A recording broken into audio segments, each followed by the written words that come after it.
Hello and welcome to Building a Sales and Marketing Dashboard, a video series brought to you by Continuify. My name is Josh. I'm the founder of Continuify, a fractional marketing operations brand that focuses exclusively within the HubSpot ecosystem and integrated marketplace for SaaS B2B brands. This video series is a total of 6 short videos that shares how to set up your very own sales, marketing, and customer success dashboards and reports so that you can measure the effectiveness of your strategies, optimize those that are working, and scale the revenue of your SaaS brand. In this third chapter, let's talk about the best metrics to measure the success of your marketing strategies and how they are not only capturing new contacts, but also creating revenue for the brand. Let's jump into it. First off, website performance. Users are a great way to understand if your overall marketing strategies, regardless if they are paid or organic, are bringing more eyeballs to your website. Expanding upon users, sessions then tell you if those new eyeballs are one-time visitors or people who have returned for more, which can confirm whether what you are saying is quality or noise. Do people actually enjoy what you have to offer? Taking sessions one step further, page views are great for signifying how strong your content is, as well as the navigation of your website. More page views means people are clicking around on your website and learning more about your brand. Low page views means what you shared was either not interesting or your next steps aren't quite clear enough.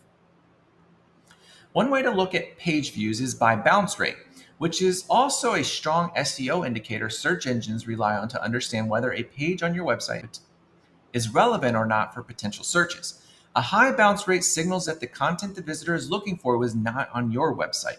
Low bounce rates means that they found what they were looking for and have decided to dig deeper into what you have to offer and visit other pages on your website. Another strong metric to measure on your website is the average session duration or time on site. This measurement signals whether people are enjoying the content you have to offer or have strong interest in your SaaS platform. A low average time like bounce rate signals a disinterest. Lastly, goal completion rate. While all these metrics already shown are lagging indicators, a clear leading indicator is goal completion rate. While website traffic is great, it's only when people take action and either download content, watch a webinar, or book a demo that you are possibly going to be able to predict potential revenue. A high goal completion rate also signals whether the eyeballs on your website are the right eyeballs or you're attracting tire kickers to your website. Now that we've gotten the website out of the way and you're seeing your goal completion rate increase, let's move into lead generation. If you're seeing an increase in goal completion rate, it means you're seeing new contacts in your CRM. Why this is important is it's really hard to get in front of new eyeballs. Usually, SaaS brands are focused on retaining or upselling their existing customer base. So attracting new contacts to your brand is a strong signal for future growth. Thinking through the customer life cycle, those new contacts moving into marketing and then sales qualified signals that you are sharing enough content and education for potential customers to trust your brand and what you have to offer. A strong metric for marketing for a sales-led environment is the amount of meetings you are setting for sales. In a product-led environment, you can tie your marketing directly to revenue. Lastly, while you might think days to close is a sales metric, it is also a marketing metric. Short days to close can signal that your sales team has done a good job, but it can also mean as a marketing team, you've provided substantial evidence and research for potential customers to conclude whether they want to buy long before speaking to sales. The fact is, more and more buyers these days are opting out of speaking to sales until they are ready to make buying decisions. Keeping this in mind, the best way to reduce your days to close is by providing adequate education upfront to build rapport and trust with potential buyers. Thinking through those won deals, you can then take a moment to understand your average conversion rates, cost to acquire a new customer, and your ROI and ROAS so that you can take those lagging indicators and break them down into leading indicators to fuel future growth and add additional leverage for your SaaS brand. Taking those conversion metrics one step further, digging deeper into the customer metrics, you can unpack customer lifecycle value, customer growth, and opportunity creation, which when tied back to individual contacts, you can start to form the breadcrumbs for future buyers to follow, as well as segment out those customer personas who said yes, but then churned out quickly and you aren't able to sufficiently recover from the cost of acquiring them, which is really the worst case scenario. because you put all this effort into acquiring buyers for your SaaS platform. You got the sale, you celebrated, but then they didn't stick around long enough and you lose money on the deal. If you found yourself in this situation, I feel for you, but take this as an opportunity to understand where these types of customers are coming from and cut that cord quickly. Thinking through more of the activities that can create momentum for your SaaS growth, advertising, email marketing, search, and social are going to be the four staples. Let's dig into advertising first.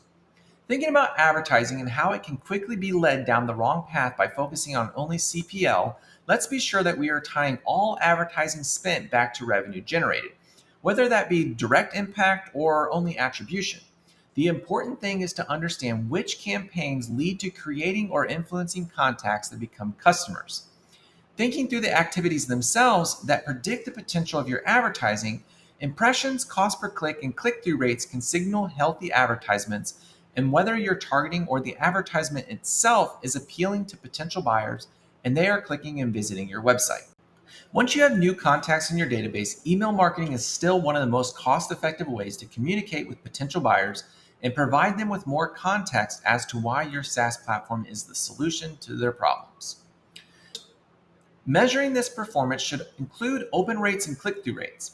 Thinking back to the vanity metrics, do remind yourself that these two metrics can be inflated, so take them with a grain of salt. Two metrics you definitely need to monitor are delivery and bounce rates, both soft and hard, which signals the health of your email marketing lists. Low delivery or high bounce rates means the emails you are trying to send are not valid. If those metrics aren't corrected, most email service providers like HubSpot will suspend your entire HubSpot account. This suspension also takes into account your email unsubscribes. A high unsubscribe rate signals to email service providers that you either didn't get permission to send those contacts emails, you're spamming them, or you're sharing with them information that is no longer relevant.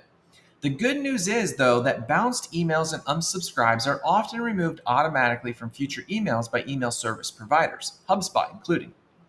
On a more positive note, and probably a better way of measuring email performance, as I shared in the Vanity Metrics chapter, focus on the true outcome you want, considering the email is just a delivery method for something else you want your potential customers to engage with, whether that be downloading a PDF, registering for a webinar or podcast, or requesting a demo.